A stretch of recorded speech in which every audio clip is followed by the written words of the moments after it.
Release the Kraken! Welcome back, fellow game designers. In our last video, we went ahead and worked on the jaw and the lips. So, for example, I can move the jaw now. I have some jaw deformation. And, of course, I can manipulate the lips individually to get different expressions. If you want to check out the previous video, go ahead and do that. In this one, we're going to tackle the nose. Before we go and get the nose, however, I would like to make my controls easier to see. So I'm going to jump over to the outliner here. So turn off the tool settings. And let's go ahead and look for our face controls. I'm going to grab all of the face controls, like so. And I'll even get that jaw control. Okay.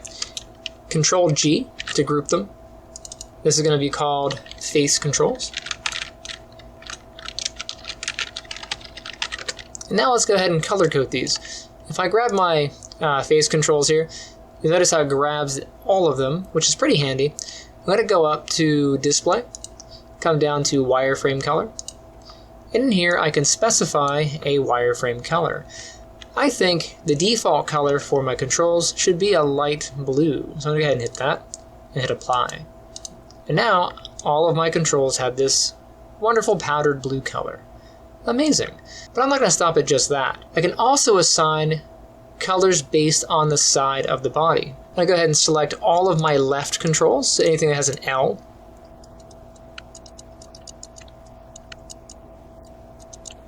I'm going to give my left controls a yellow highlight. Apply. There they are. And then I'll go ahead and give all of my right controls a red highlight. Now, of course, you can see we don't have the red option, but I can change this from index to RGB. Then I can slide the value. I can also pick an RGB color, so go ahead and pick red here. Hit apply. There we go. And now they are color-coded, which means I can see them from any of these angles. I know which side I'm working on, and they're a lot brighter against my model.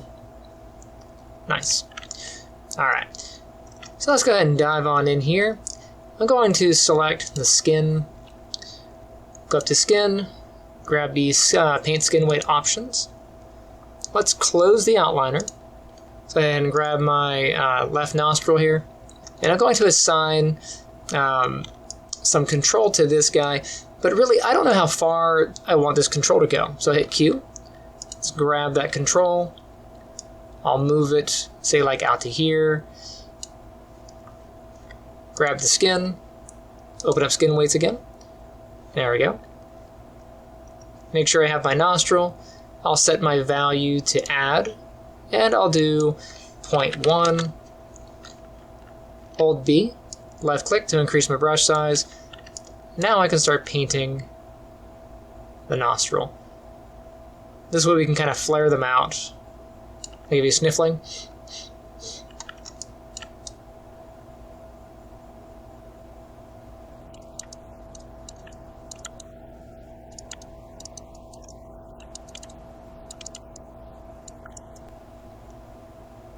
Okay. We don't have to go too crazy, but that's probably pretty good.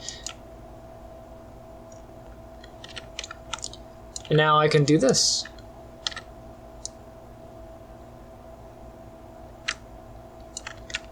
Alright, I'll set that back to 0. I'll get the skin again. Open up the skin weights. Let's find my C. Let's find the nose. That's going to be C_nose. I'll just type it in the search box. There it is.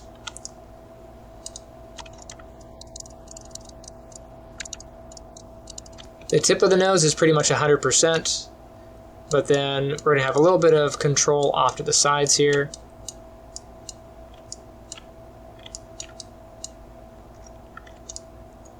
Kind of like that. And then you should be able to do something like this. Pull the nose.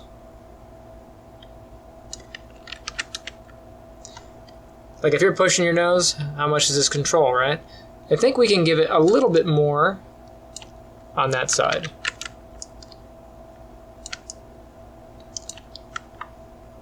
So I'll get my skin weights, and I'll add a little bit more.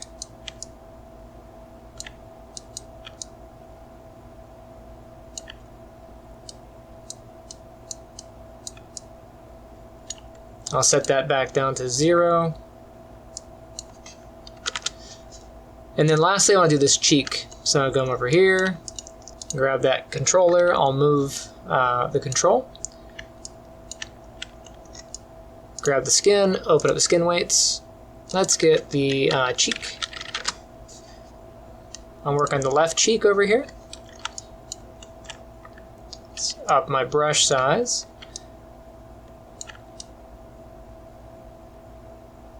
And I give that quite a bit of control.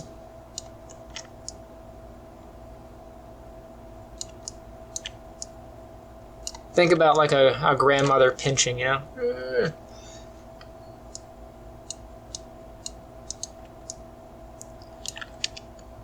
Don't forget you can use Shift to average or smooth the value.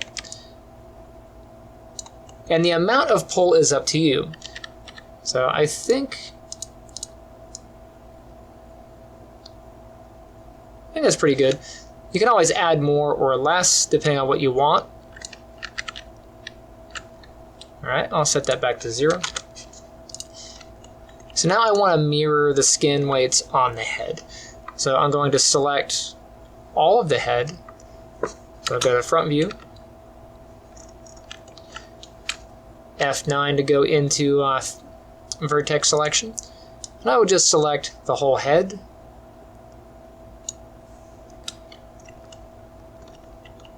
And I hold down Control to deselect through the neck here. I don't need that stuff.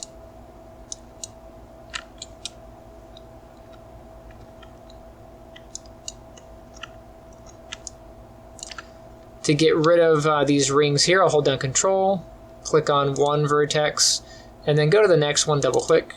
Click on one, next one, double click. One, double click. One, double click.